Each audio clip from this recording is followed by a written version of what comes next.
Agreeing to discuss the topic in more detail, Sam and Matt joined up with the girls shortly after school. Leading them down the street, Leah's house was at a dead end, and she used at least 3 keys to unlock her door. "Come on, don't be too loud," she said as she stepped inside. Decorated with antique furnishings, the house revealed her heritage. There was a rug on the dark wooden floors that bore Celtic patterns and a tapestry hanging from the banister with an Irish coat of arms. "Wow," Sam stammered. "You better watch out, Matt. This place is even more well-kept than yours. Looks like you're going to have some competition there, eh, Nature Boy?" "Shut up, Sam. There's nothing wrong with good taste. It's not our fault you simply don't have any." "You should see her room," Rain smiled. "That's where we're going." Leah headed for the stairs. Her room was painted over lavender. The whole place smelt of clovers, and there were several pressed flowers that hung from the walls, as well as a hand-woven quilt that bore the likeness of a Celtic mythology figure. "Don't get anything dirty," she warned as she began to skim her bookcase. "This place is amazing. Who's your decorator?" Matt asked. "Who cares?" Sam replied. "As long as there's food. So, I guess we should get down to business then." "By business, you mean determining if Rourke is a hellspawn?" "No," Sam shook his head. "I think that's already been determined. By business, I mean deciding what to do about it." "We have to figure out his reasoning," Leah replied. "He bought me ice cream because he felt bad about nearly taking my head off with a ball," Rain spoke up. "And we can all agree that he has some kind of attraction toward Liz. What kind of soul eater does that?" "You sure he's not just kissing your ass?" Sam let the subject drop in favor of discussing Liz. "That's an easy one, the kind who wants to eat her." "I'll admit, that was a little strange," Matt pursed his lips. "But I'm still hung up on this soul eater business. Sam said this whole thing started in California, but the woman died. If a demon possesses someone and they die, where did it go for 18 years, and why did it resurface in New York?" Rain stared at the ceiling and repeated his words in her head. "She was pregnant, right? The woman who died?" "You think the child," Matt trailed. "It's possible the demon used her as its incubator. If it needed a body, it could have just waited to be born and then taken over. That would explain the 18-year gap." "Is there anything written about it online? Names? Anything?" Sam shook his head. "All it said about this kid was that he was a boy and was lost track of." He scrolled down again on Leah's computer to click the link to the pictures. Unfortunately, as he did, a command prompt appeared asking for username and password. "Please tell me you know how to hack," she groaned. "Sorry, I'm no computer geek." "Well, let's say it was a kid, right?" Rain leaned against a pillow. "He's angry at the cult because they probably tried to use him for their own purposes. That's motive right there, although I am lost as to why it would end up here. And why a high school of all places? An archdemon is taking up residence as a drug dealer at Greenville High?" Matt crossed his arms. "Not buying it. Any luck with those pictures?" "They're all blocked, but there is this." Sam pointed to an old article that described several of the happenings in California a year prior. The group was called the Cult of Demencia, and the article went on to say that nearly all of its members had been found dead in the woods. The coroner's report detailed it as if something had simply drained the life right out of them. The cult leader had survived, though refused to give up any information on the whereabouts of the 3 townschildren, as well as his own son, who had all gone missing and had been since the incident. "Well, what do demons want?" Leah took a seat on the bed while Rain pursed her lips. "Wouldn't it be more convenient for them to, I don't know, have people who are willing to serve them?" Slamming a fist across his palm, Sam turned. "The drugs. He's building an army. That little shit, he took out Rourke so he could peddle drugs and turn kids into whatever the fuck he turned Tommy into. We gotta do something. No wonder he picked Greenville. Give it 2 weeks and this whole place will be crawling with monsters." "Okay, second important question." Matt held up a hand. "If this is for real, then how are we supposed to stop him? I don't know about you guys, but I'm no Van Helsing, and while Sam here might think he's Peter Vincent, we're not demon hunters." "Hold on there, Shaggy and Scooby," Leah laughed. "We can't just rush into this. We can throw Mountain Ash all over the school, or maybe get rid of his stash," Rain suggested. "Are you kidding? That's a fucking demon," Sam exclaimed. "We gotta be smart about this. Anybody got some holy water, garlic, silver bullets?" "Sam, that's just movies," Matt sighed. "Does this look like a movie to you?" He pointed back at the screen. "This thing is real, man." "If you're going by fiction, why not try crystals?" "Say what?" "Well, unlike you, I actually do this summer reading, and for science class we had to read a book on rocks and minerals. It was interesting, so I did some research on my own, and some of the more fanciful writings spoke about using crystals for protection." "He's also in a human body," Ren scowled. "If we spread ash in the stairwells, he'll have nowhere to deal, and if we get rid of his stash, that takes out his main resource." "What kind of crystals?" Leah asked Matt. "Jet's the best. If you have Apache tier, you could also use that, but you can't put Apache with any other crystal because it'll drain it. Kinda like Rourke," he chuckled. "If you have some sodalite, that might work too." "Whatever, Rockhead," Sam muttered. "I'm with Rain. I don't know from Mountain Ash, but getting rid of his supply sounds like a good idea to me." "And how are you going to do that?" Matt countered. "He probably keeps it on him." "Not while he's asleep." However, breaking into his house is illegal, and facing a demon on his own turf is probably a bad idea, Leah replied. Where the hell are we supposed to find crystals anyway? Rain interrupted. Any mineral store should have them. You can also order them online, but that might take time. Yeah, time we don't have, Sam muttered. What the hell else are we supposed to do? While we're sitting here with our thumbs up our asses, Rorik is going to be out there stuffing his face with high school junkies. You break into his house alone and see how long you last. Where's the mineral store? There's one a few blocks from Brom Park. Matt ignored the look Sam gave Rain. It's not open this late, but it should be open Monday. Great, and what are we supposed to do till then? Sam grumbled. I don't know, buy a crucifix. Call me old-fashioned, but I'm the kind of person who likes to lean towards science before supernatural. Maybe you should be the one to keep an eye open, buddy. You ever actually watch a horror movie? Generally speaking, the skeptic dies first. Do you guys live close to each other? Leah asked. I mean, let's just say this is real. He's going to know. He's a demon. He'll wait to get you alone. I'll walk Sam home, Matt offered. Yeah, and what about you? I don't believe, remember? Why would he take me out? I'm not a threat. But you're Sam's friend, Rain said. Why don't you just stay over his house, Leah suggested. Yeah, dude, seriously, just chill for the night. My dad won't ask questions. He's gonna rail on me about skipping detention anyway. Yeah, alright. Good night, girls. Oh, and what time is the party of yours tomorrow? Matt asked as they neared the door. 7, but if you want to be useful, show up around 6 so we can plan a bit more. Alright, we'll see you then, as long as this jerk doesn't sleep till Sunday. Poor Matt, oblivious to the world around him, Rain said once the boys had left. Weird how the stoner is more open-minded. Yeah, well, maybe the acid guys decided he should know. Leah sighed as her friend headed downstairs to grab a soda and maybe a smoke.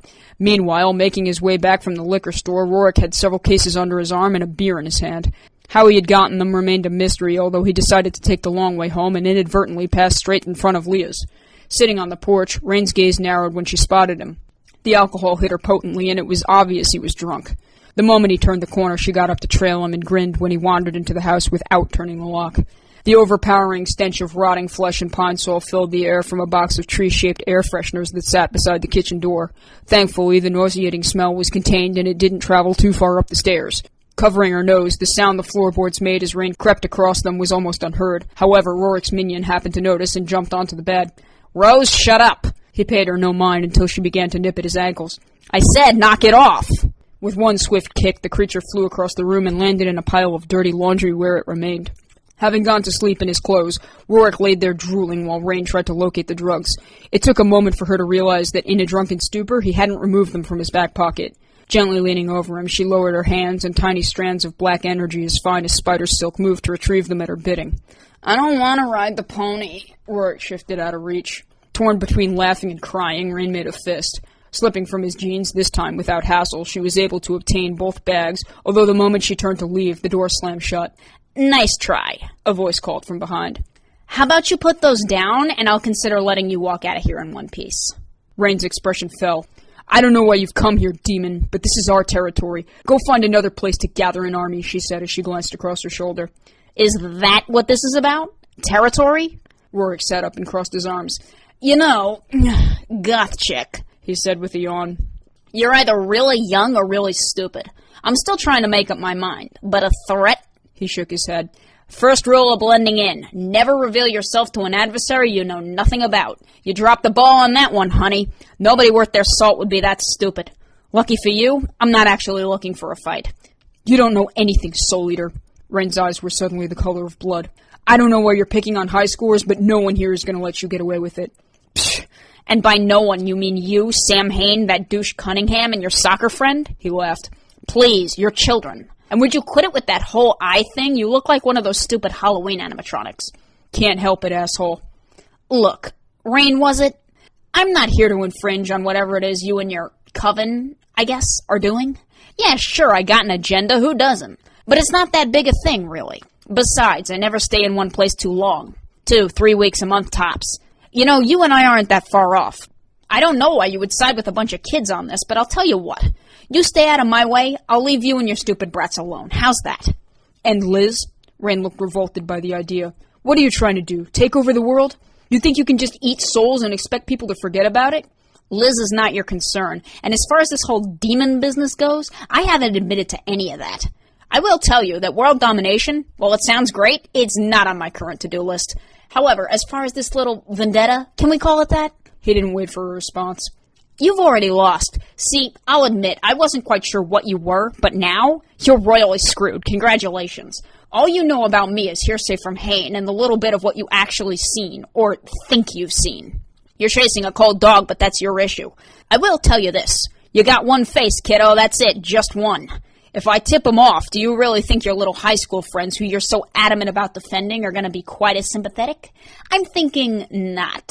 Lucky for you, I'm in a good mood tonight, so I'm willing to overlook a few transgressions. He motioned toward the pot in her hands.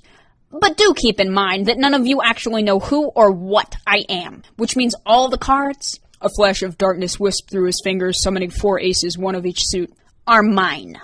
Who's gonna believe a drug pusher like you? Rain smirked. Besides, you're a demon. You killed the cult that spawned you. We know a lot more than you think, Rorik, and what's going to happen when the police get a phone call about the smell of dead bodies coming from this house?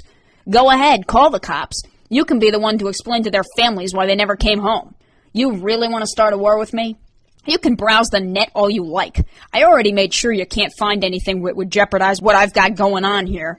As far as I'm concerned, you're just a punk kid who's in way too deep over her head.